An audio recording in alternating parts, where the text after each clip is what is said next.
Hello and welcome to the spiritual sanctum of light, a place where contemplation is honored.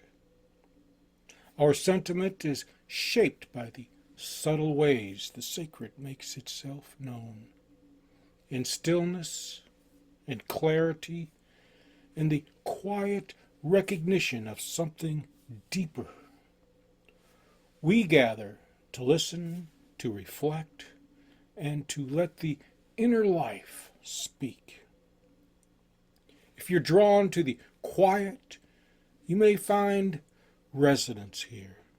We invite you to step into our Sanctum Sunday mornings at 10. Your links for entering the Sanctum, whether remotely or in person, can be found at the sanctumoflight.org. And we await you. And we are going to continue our exploration of the Book of Knowledge, the Keys of Enoch. We're looking at Key 108, 14. And he writes that Alpha Draconis represents the devouring, negative entropy which keeps the planispheres like the Earth chained to the entropy of singular sun systems, allowing intelligence to be devoured by the body of the lion sun, were it not for the intervention of the Ophanim into this furnace of life.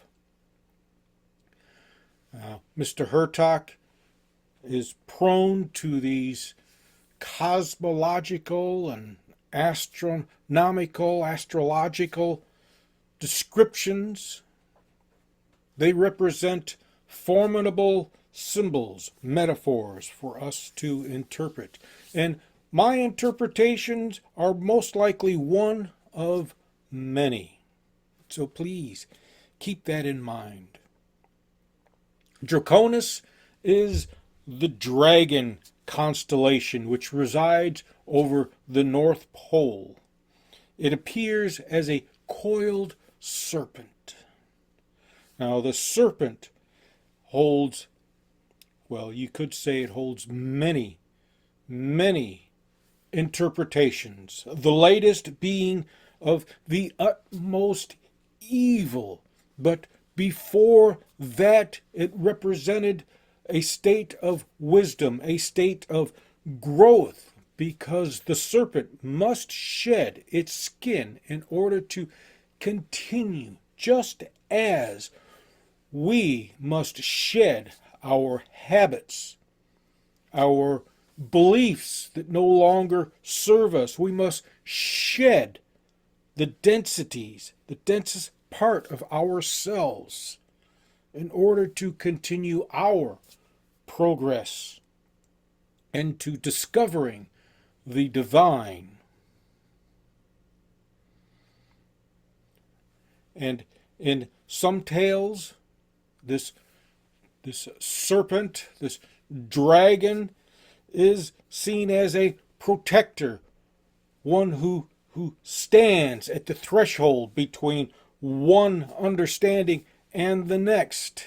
This can be described in the Hermetic writings of Poimander, where when after a long journey, a long day's walk, a long day of traveling, he sits down in the evening and meditates, and this great ball of light appears within his mind and speaks to him.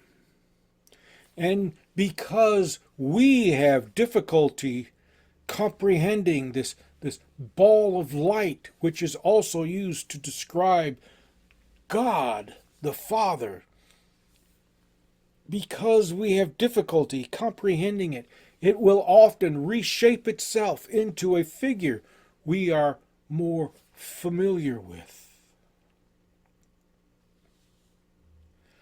For some, well, for many, it is that of a human figure. For Hermes, it was a dragon.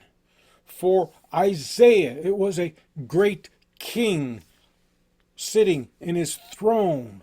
For Mohammed, it was an angel. For John, who wrote Revelations, it was an angel. For Emanuel Swedenborg, it was a purple light in the form of a human. In Enoch, it was a great light in the shape of a man in a throne. There are a variety of descriptions for what we shall encounter within our minds, because it is the divine presence that rises within us. And in this instance, the dragon sits at the threshold between one realm and the next. And it is this protector that we must get past. It is like, well, the saying many of you may be familiar with. When you see the Buddha, you must destroy the Buddha. Because the Buddha, or the dragon in this case, is a distraction. It is what holds us back. And there are many distractions that interfere with our becoming whole. Yes. It is not that we are fragmented, but that we believe ourselves to be fragmented, to be unworthy. And these distractions, they devour our time, they devour ourselves, they devour our sense of being, they prevent us from encountering the divine. And many of us believe that the divine is out here, that this great sunflower here is the divine, and it is merely a symbol. The divine can only exist within here, within the eternal realm. Internal. I don't know if I said eternal or internal, but it is the internal realm, the divine presence. The dragon rises from the subconscious to the conscious because our life upon this encounter becomes more focused. Until that point, and we will get to that, until that point we are fragmented because our interests are all over the place and we compartmentalize everything instead of allowing everything to integrate. These distractions create suffering. And it is this suffering that keeps us in a continued sense of chaos. Now, I don't mean suffering such as starvation or anything of that nature. What I mean by suffering, emotional distress, mental distress, physical distress. That is what creates our suffering. We feel overwhelmed. We feel lost. We feel we have no direction. Have you ever noticed that those who feel that they have a purpose in life experience life very differently from those who do not know why they are even existing? Or those who continually chase dreams. I had this vision and I want this vision, when in fact they completely misinterpret the vision, and the vision takes on a life of its own instead of becoming a means of instruction.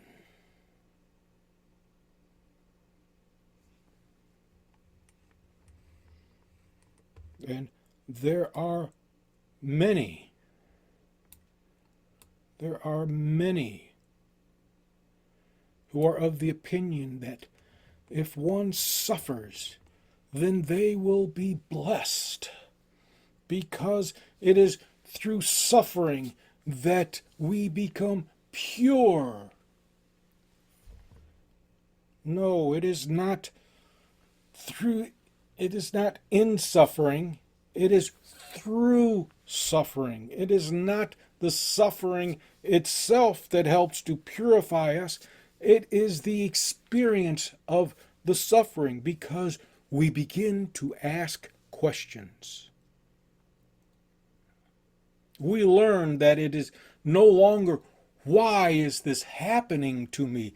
We learn that it becomes, what can I do to get through this? It's never about the why. It's always about, what can I do?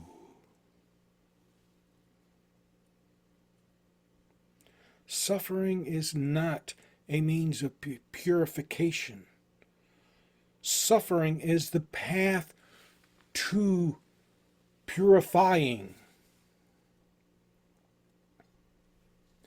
And the most suffering that can be imposed upon another is through oppression.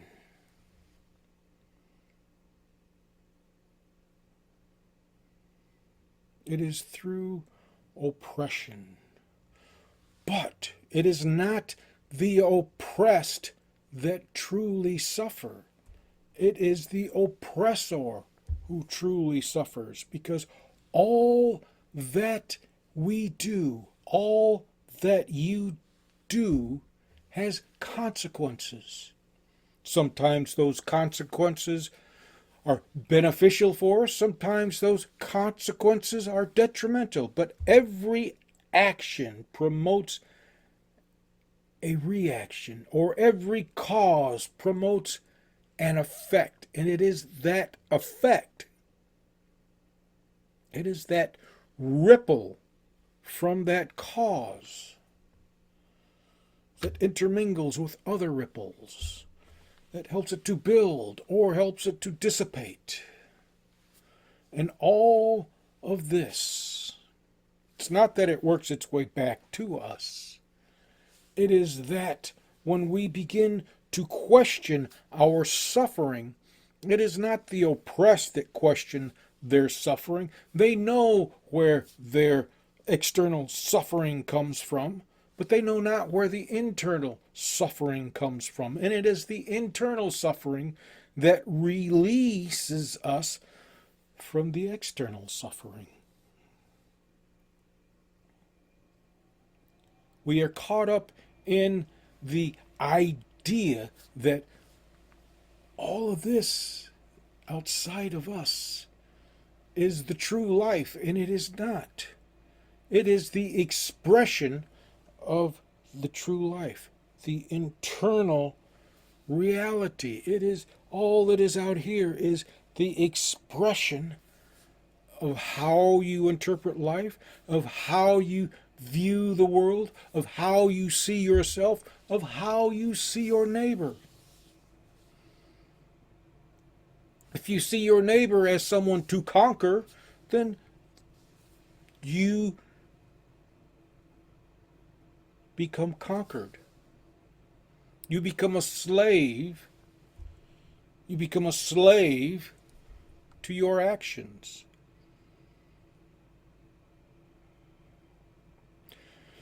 And that is what we are discussing here. Entropy. Entropy. The lion's son is identified as the individual, as you, as me, as the person next to us. And it is they who are responsible for their oppression. For truly we oppress ourselves. We hold ourselves back. We push ourselves down. We step on ourselves, thinking that by doing so we will become more. This is the true suffering of humankind. It is not the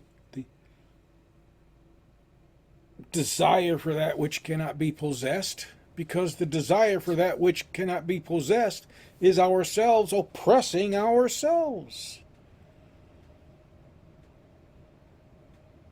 When we impose ourselves upon another to serve our own interests, it is not they who suffer. It is you who suffers. Because your action against them has consequences. Now, if they choose to see you as their oppressor, that is an action on their part, and they too must experience those consequences. All that we do triggers consequences, because it is the way of nature. For every cause, there is an effect. There must be an effect for every cause. Now, whether that effect is harmful or beneficial determines how you choose to react to that effect. You can react in a way to where that effect becomes beneficial, or you can react in a way to where that effect is harmful. You make that choice. Not the effect, but you.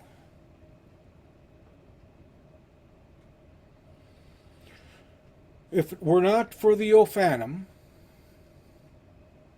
the turning of wheels within wheels, of cycles within cycles, yes, we go through cycles. Your life is composed of a series of cycles. And it is those cycles that create a resonance, a larger resonance, a larger resonance, a resonance within resonance.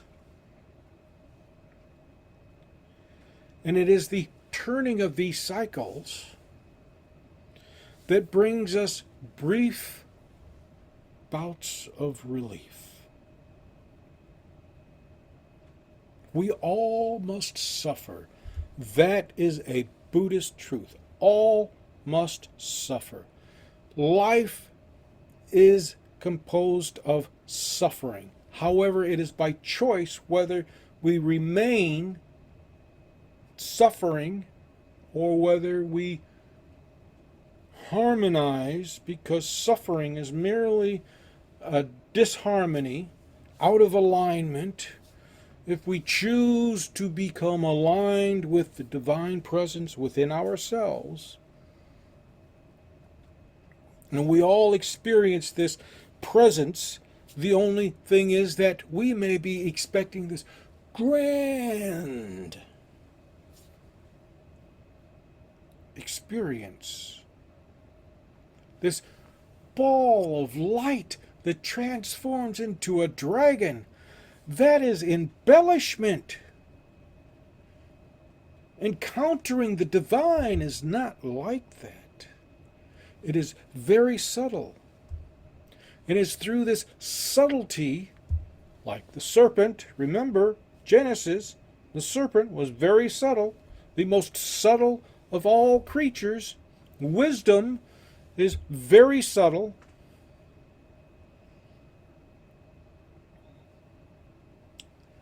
Experiencing the divine presence within is very subtle, very life-changing, but it is very, very subtle. We experience in small increments. And it is through these small increments that the divine develops its home within you.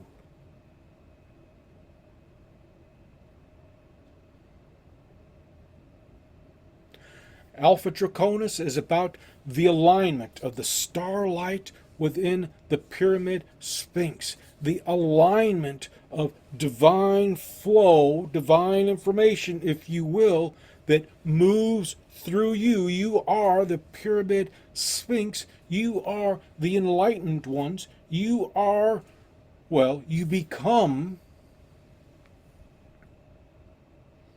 those.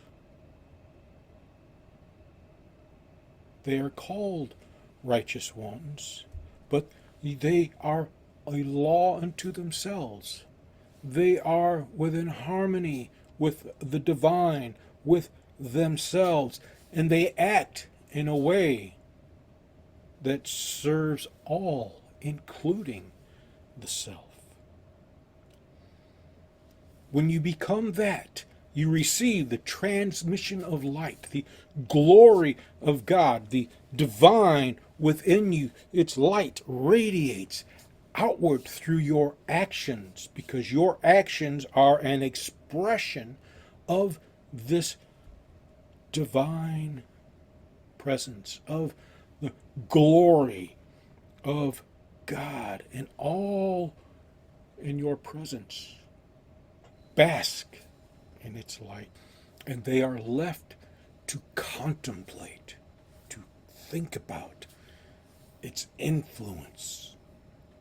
It is they who must surpass the challenge of Draconis in order to enter into the next life, or the next portion of their life. They must challenge. You must challenge the distraction that prevents you from deepening your relationship with the divine presence within you. Only you can do this. The divine can knock, but the divine cannot, of its own accord, rise within. You must pave the way for the divine, and you will. The first step is that you are worthy, and the second step is to ask the right question and seek the answer that resonates with you. Do not ever accept someone's answer without challenging it.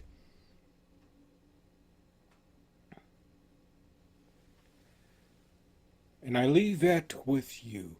I hope you found this beneficial. I hope you found this useful. I hope you enjoyed the presentation. If you did, take a moment, subscribe. You can leave a comment. We do respond. And again, you may enter our sanctum on Sunday mornings at 10 Eastern Time. And the entrance can be found at sanctumoflight.org. There are links there that will give you directions to where we are located. There are links there that will allow you to join us remotely and share your thoughts. We ask questions. We have discussions. If you do not wish to participate in them, you simply have to speak up and say that you would like to just observe and listen. We respect that. Ours is not a typical gathering where the spiritual leader speaks, but ours is an exchange of thoughts and ideas. Again, thank you for joining me, and may your day be filled with joy.